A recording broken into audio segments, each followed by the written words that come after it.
This is very coincidence. আজ 23 November, এই 23শে November 2019 সালে বাংলাদেশ এমার্জিং এশিয়া কাপে প্রথমবার ফাইনাল খেলেছিল পাকিস্তানের বিপক্ষে। এই 23শে নভেম্বর 2025, 6 বছর পর একই দিন একই তারিখ বাংলাদেশ ফাইনাল খেলছে ওই পাকিস্তানের বিপক্ষেই। আজকে কি বাংলাদেশ পারবে প্রতিশোধটা নিতে? 6 বছর আগে কিন্তু মিরপুরের মাটিতে বাংলাদেশ এমার্জিং এশিয়া কাপের প্রথম যেবার তারা ফাইনালে গিয়েছিল সেবার কিন্তু পাকিস্তানের বিপক্ষে হেরে গিয়েছে।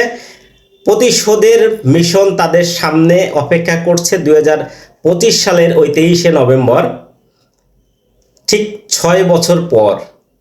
বাংলাদেশের জন্য সুবর্ণ সুযোগ, ভেরি কোইন্সিডেন্স, একদম কাকতালীয়ভাবে হলেও সত্য হয়েছে।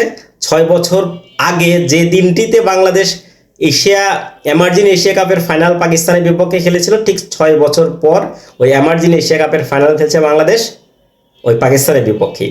আমাদের সকলের প্রত্যাশা অন্ততপক্ষে 6 বছর আগের ওই পরাজয়ের প্রতিশোধটা যেন 6 বছর পরে বাংলাদেশ কাতারের দোহার মাটিতে নিতে পারে, এটা আমাদের সকলের প্রত্যাশা রইল এবং শুভকামনার সাথে অবশ্যই আমাদের।